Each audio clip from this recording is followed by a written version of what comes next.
Hello, আসসালামু আলাইকুম, শুভ সকাল। আজ আমি আবার চলে এসেছি আমার হিসেবে কর্মকাণ্ড নিয়ে। আজ আমি এখানে রান্না করতেছি গরুর বট। দেখেন, আমি এই গরুর বটটা আমি অনেকক্ষণ ভালো করে মশলা মধ্যে কষিয়ে নিয়েছি। আগে মশলাগুলো খুব ভালো করে কষিয়ে নিয়েছি, এখন এর মধ্যে গরুর বটটা দিয়েও ভালো করে কষিয়ে নিয়েছি। এখন আমি এর মধ্যে অল্প অল্প অল্প অল্প করে পানি দিয়ে 2-3 বার কষাবো। এবং পাশের চুলায় আমি দিয়েছি ফুলকপি, আলু এবং পটল দিয়ে একটা সবজি ভাজি। এটা খুবই সাদামাটা একটা ভাজি করেছি, হালকা মশলা দিয়ে।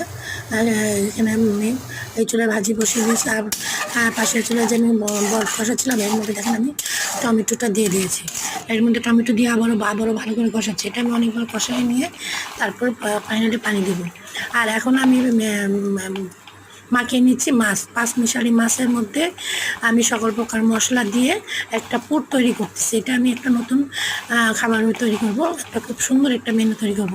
এখানে আমি 5 মিশালি মাছ নিয়েছি, তার মধ্যে আদা রসুন বাটা, হলুদের গুঁড়া, মরিচের গুঁড়া, ধনিয়ার গুঁড়া, জিরা গুঁড়া এবং চাট মশলা দিয়ে সাথে পেঁয়াজ এবং শুকনো মরিচ দিয়েছি। এখানে আমি কাঁচামরিচ দিইনি, শুকনো মরিচ দিয়ে দেখেন লাউ পাতার ভিতরে অল্প করে দিয়ে এটা পুর হিসেবে দিচ্ছি।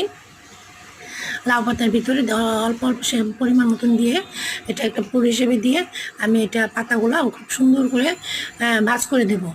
একদম চারদিক দিয়ে সুন্দর করে ভাজ করে দিয়ে একটা একটা ভাপা ভাপা মাছের ভাপা তৈরি করব। এটা কেউ খেয়েছেন কিনা আমি জানি না, কিন্তু আমি এর আগে একবার বানিয়েছিলাম, আর আজকেও বানালাম। এটা খেতে খুবই ভালো লাগে, খুবই ভালো লাগে। আরেকটা কথা, আমি এর মধ্যে কিন্তু একটু সর্ষে বাটা ইউজ করেছি, যার কারণে খাওয়ার সময়টা একটু ঝাঁঝ ঝাঁঝ লাগবে। দেখেন আমার সবগুলো বানানো শেষ। এখন আমি ফ্রাই প্যানের সামান্য পরিমাণ তেল দিয়ে দিয়েছি। এখন সেই আমার বানানো সেই পাতাগুলা পাতার পুরগুলা সহকারে আমি এটার মধ্যে দিয়ে দিই। সামান্য পরিমাণ তেল দিয়েছি, দিয়ে আমি এটা ঢেকে দেবো। খুব অল্প আছে এটা আমি তৈরি করব। এটা আমি পুরো ঢেকে দেবো।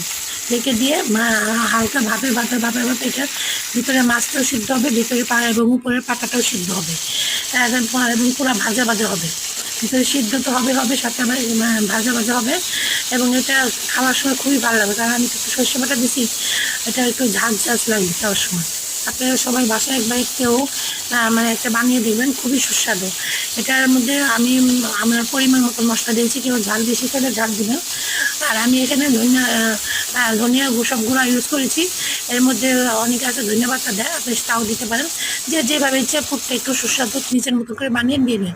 দেখেন আমার এটা হয়ে গেছে। এখন এটা গরম ভাতের সাথে দারুণ লাগবে।